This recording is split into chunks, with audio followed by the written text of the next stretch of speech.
Hello students, नमस्कार। कैसे हैं आप सब लोग? So I hope you are fine. So इस लेक्चर में हम डिस्कस करेंगे कि इलेक्ट्रॉन गेन एंथैल्पी किस एलिमेंट्स की कैसे कैसे वेरी करेगी, उसकी पीरियोडिसिटी को और another properties. So let us सी।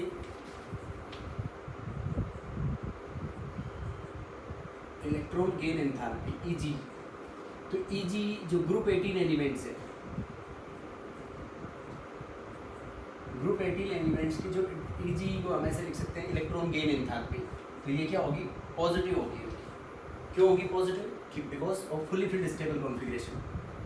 अब सेकंड ग्रुप एलिमेंट्स है, सेकंड ग्रुप की भी ईजी क्या होगी? पॉजिटिव होगी, बिकॉज उनके जो आउटर मोस्ट कॉन्फ़िगरेशन क्या होगी? NS2। तो s ऑर्बिटल्स उसके अंदर फुल भरे हुए हैं। अब उसके बाद ग्रुप 15 आता है अपने पास। तो ग्रुप 15 की जनरल कॉन्फ़िगरेशन है NP3। तो P क्या हो गया इसमें? हाफ फिल्ड हो गया। तो इसमें भी क्या होगी? पॉजिटिव होगी, to some extent positive.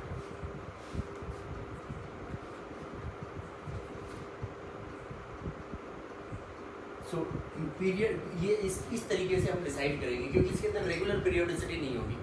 Electron atomic size के जिस फैक्टर के अंदर किस एटॉमिक साइज और उसके साथ वेरी करेंगे हम उसको कि हाफ फील्ड कॉन्फ़िगरेशन का क्या रोल होगा। तो इलेक्ट्रॉन गेन एंथैल्पी सबसे ज़्यादा पॉजिटिव होगी। अब इसकी ग्रुप में अगर हम बात करें तो ग्रुप में top to bottom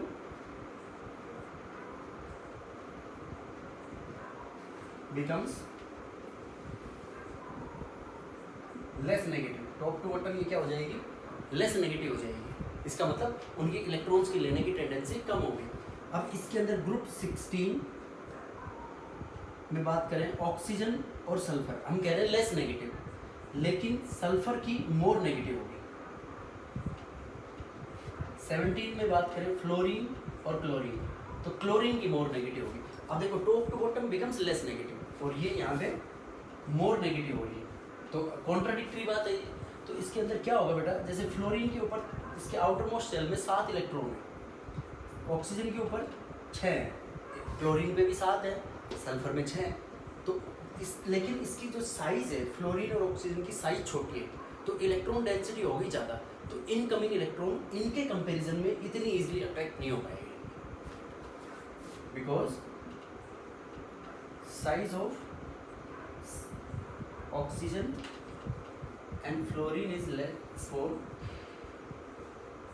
so electron density is high, electron density higher होगी, hence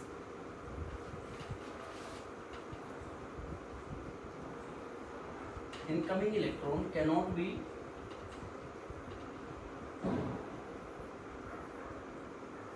attracted so much easily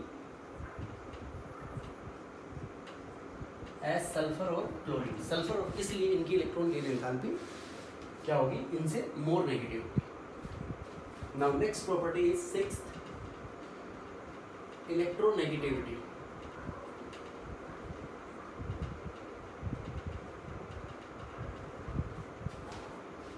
electronegativity को शॉर्ट टर्म में हम EN से लिखेंगे। तो ये क्या है अपने पास? It is the tendency of an element to attract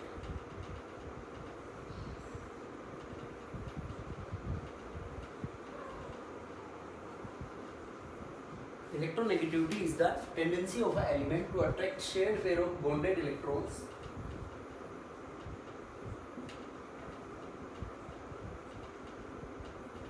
towards itself।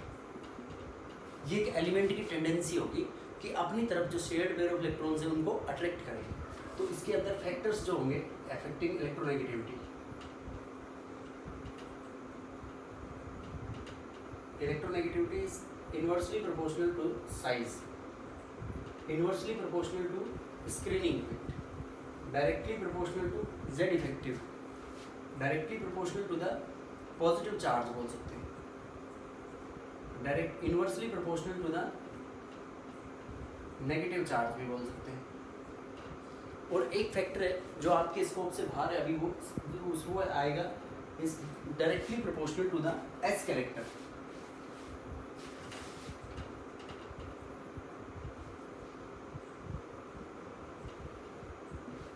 ये हाइब्रिडाइजेशन के भी पे प्रेडिक्ट करते हैं।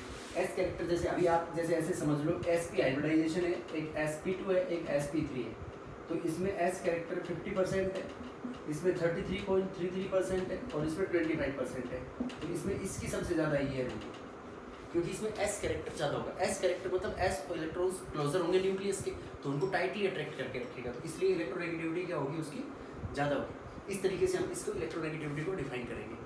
अब इससे हम रिएक्टिविटी को एक्सप्लेन करते हैं, इलेक्ट्रोनेगेटिविटी और इन फैक्टर्स को कंबाइन करके how the reactivity varies.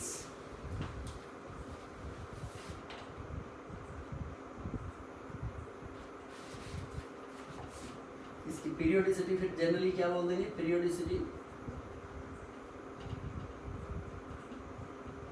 Group में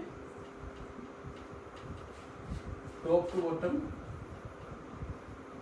डिक्रीजेस, क्योंकि atomic size top to bottom क्या हो रही है, बढ़ रही है, और पीरियड में left to right PN increases, क्योंकि साइज लेफ्ट टू राइट क्या होती है, कम होती है। तो इसके भी यहाँ पे next property we are going to explain is the reactivity. देखो रिएक्टिविटी, अब अपन ने 3 फैक्टर्स पढ़े, electron gain enthalpy, electronegativity and ionisation energy. तो रिएक्टिविटी को आप ऐसे समझ लो, जो जितनी जल्दी इलेक्ट्रॉन्स लूज कर दे या जो जितनी जल्दी इलेक्ट्रॉन्स गेन कर ले वो इतना ही ज़्यादा रिएक्टिव होगा। तो इसके अंदर कैसे बोल सकते हैं हम कि more easily an element can lose or gain electron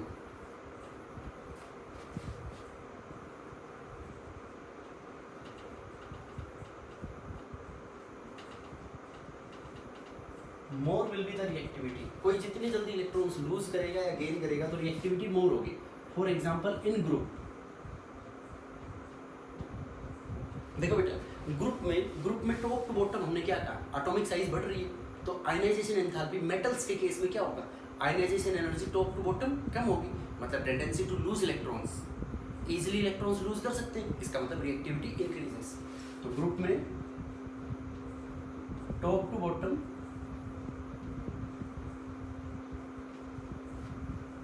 reactivity increases because this is in case of metals.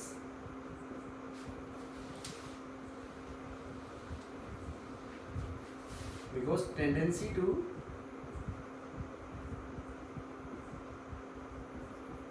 lose electrons increases, जो इलेक्ट्रॉन्स को लूज करने की क्षमता है वो टॉप टू बॉटम बढ़ जाएगी, इसलिए रिएक्टिविटी भी क्या हो जाएगी, इंक्रीज हो जाएगी। अब नॉन मेटल्स, नॉन मेटल्स में देखो फ्लोरीन, क्लोरीन, ब्रोमीन और आयोडीन, इसमें सबसे ज्यादा रिएक्टिव होगा fluorine, this is more reactive. तो नॉन मेटल्स में क्या कह सकते हैं हम, top to bottom reactivity decreases because tendency to gain electrons decreases. Top to bottom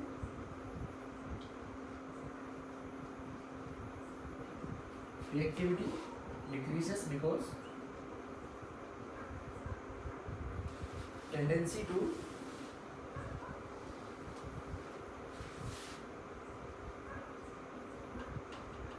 gain electrons decreases. So this is how we will describe the reactivity in a group. अब देखो period में, in period देखो period में पहले तो electrons loose करने की tendency 1 to 4 तक तो क्या होगी, कम होगी, और फिर इलेक्ट्रॉन गेन करने की टेंडेंसी ज़्यादा होगी। तो क्या कह सकते हैं, first reactivity decreases up to middle, then reactivity increases. Initially in a period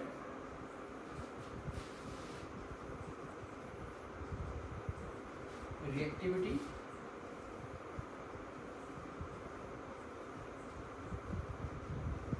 decreases from left to right. Left to right reactivity क्या होगी, डिक्रीज होगी, because tendency to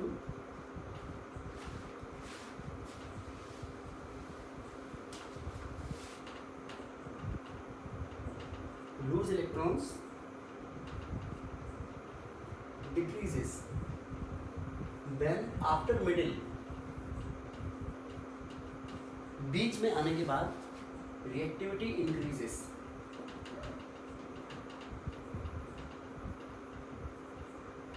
after middle के बाद रिएक्टिविटी क्या होगी बेटा उसमें increases. So why increases?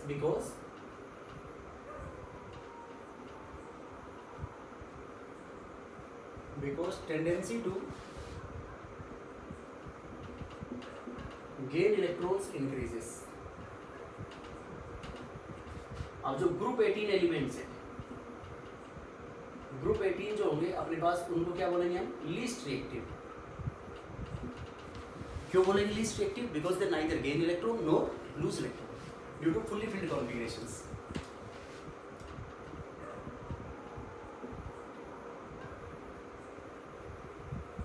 Because they neither gain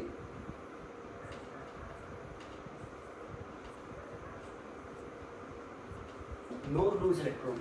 ना तो इलेक्ट्रॉन वो गेन करेंगे और ना इलेक्ट्रॉन लूज करेंगे. तो इसलिए पीरियड के अंदर क्या हो जाएगी बेटा उसकी रिएक्टिविटी इनके अंदर ये ग्रुप 18 एलिमेंट्स में ग्रुप में reactivity remains unchanged because their reactivity is least due to fully filled stable configurations. ये रिएक्टिविटी. अब इसके बाद अपन next 8 is the metallic character. देखो मेटेलिक कैरेक्टर सिंपल है, ये डायरेक्टली प्रोपोर्शनल होता है एटॉमिक साइज के. तो क्या कह सकते हैं? Directly proportional to the electropositivity and inversely proportional to the electronegativity. तो टॉप टू बॉटम ग्रुप में क्या कहेंगे हम? In a group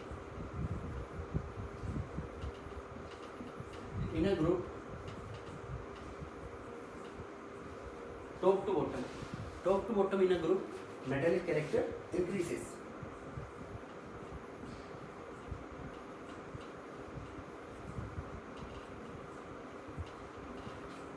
top to bottom group के अंदर मेटेलिक कैरेक्टर क्या होगा? इंक्रीज होगा because tendency atomic size increases, so tendency to lose electrons increases.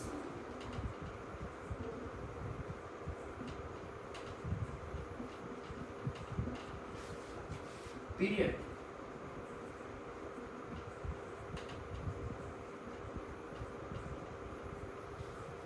Left to right metallic character decreases. अब देखो जैसे हम इसको डिस्कस करें कि मेटेलिक कैरेक्टर में फर्स्ट ग्रुप का ले लिया example lithium, sodium, potassium, rubidium and caesium. तो ये हो गया इनका मेटेलिक कैरेक्टर का order.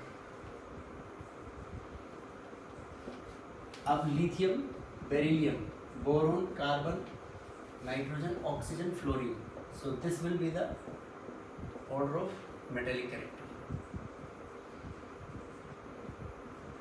in period. So this is how we explain the metallic character.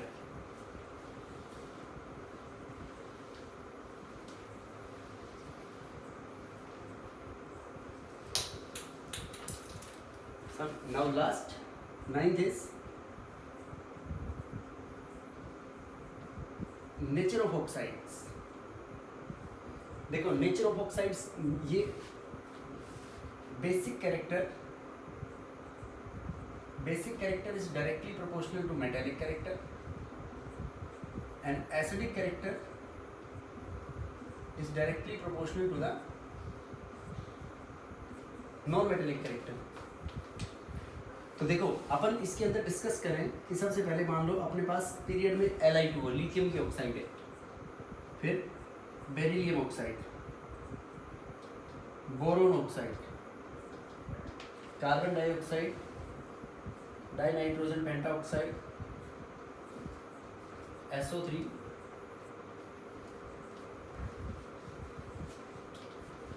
ये डिफरेंट ऑक्साइड्स हैं. नाइट्रोजन के बाद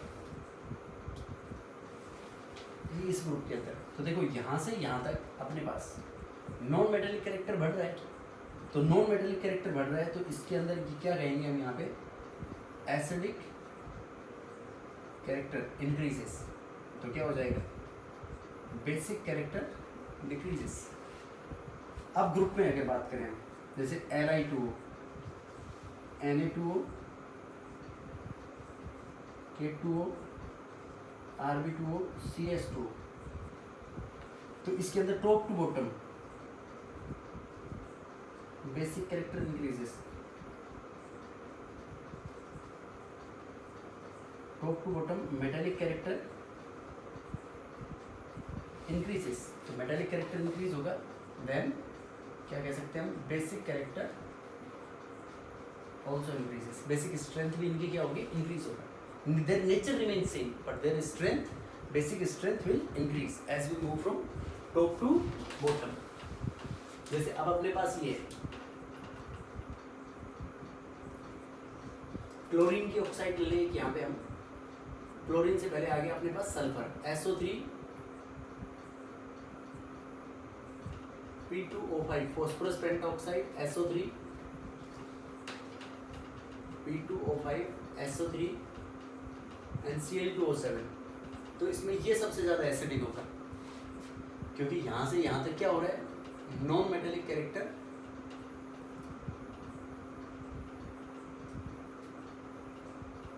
increases. So non metallic character increase होगा तो क्या होगा बेटा इसमें, hence acidic strength also increases. अब उसी के ब्याह पे हम इसकी स्ट्रेंथ के बारे में बताएंगे। देखो N ये मेटल है और ये OH के बीच में बॉन्ड है। अब एसिड है अपने पास, जैसे नाइट्रिक एसिड बना लें अगर हम, NOH डबल बॉन्ड हो HNO3, this is nitric acid structure. अब देखो नाइट्रिक एसिड में भी OH है और मेटल की हाइड्रोक्साइड में भी OH है, लेकिन ये तो अपने पास बेस है और ये क्या है, एसिड है। तो देखो एसिड है मतलब H और इसके बीच में से बॉन्ड टूटेगा, यहाँ पे M और OH। तो यहाँ पे क्या होगा, जो डेल्टा E है, इलेक्ट्रोनेगेटिविटी डिफरेंस मोर है, जहाँ से इलेक्ट्रोनेगेटिविटी डिफरेंस मोर होगा वहाँ से बॉन्ड ब्रेक होगा। यहाँ तो मेटल और ऑक्सीजन के बीच में से ज़्यादा इलेक्ट्रोनेगेटिविटी डिफरेंस, इसलिए बॉन्ड ब्रेक होगा, that is why it is a base. और यहाँ पे देखो N और O दोनों मोर इलेक्ट्रोनेगेटिव एलिमेंट्स है, तो कोवैलेंट बॉन्ड हो गया, तो यहाँ से बॉन्ड के टूटने के चांसेस कम हो गए, और यहाँ इलेक्ट्रोनेगेटिविटी डिफरेंस ज़्यादा है, यहाँ पे डेल्टा EN इज मोर, तो इसमें कहाँ से बॉन्ड ब्रेक होगा, O और H के बीच में से, that is why it is a acid and this one is the base. तो इसके ब्याह पे हम प्रेडिक्ट करेंगे इनके acidic and basic characters. Next देखो, जैसे ऑक्सीडेशन स्टेट के ब्याह पे हम ये कह सकते हैं, ऑक्सीडेशन स्टेट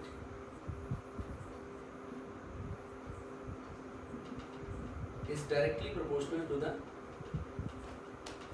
एसिडिक स्ट्रेंथ। जैसे अपने पास ऑक्साइड है Cl2, ये इसमें ऑक्सी एसिड ले लिया, HOCl, HClO2, HClO3, HClO4। तो यहाँ पे देखो क्लोरीन का ऑक्सीडेशन स्टेट +1 है, यहाँ पे +3 है, +5 और ये +7। तो acidic strength directly proportional to the oxidation state, तो यहाँ पे सबसे ज़्यादा, तो ये सबसे ज़्यादा एसिडिक। अपन ने ले लिया H2SO3, H2SO4, तो H2SO3 में सल्फर का ऑक्सीडेशन स्टेट कितना है, +4, H2SO4 में कितना है, +6। तो कौन ज़्यादा acidic, H2SO4 is more acidic. HNO2, HNO3, तो HNO2 और HNO3 के अंदर +3 और यहाँ पे कितना है, +5, तो HNO3 इज मोर एसिडिक। ये क्या कंपेयर कर रहे हैं हम इन सबका, acidic strength of these acids. So this is how we predict on the basis of electronegativity. So this is about these properties. Now the questions and different some more concepts related to these properties of the elements in the periodic table we are going to discuss in the next lecture. So thank you.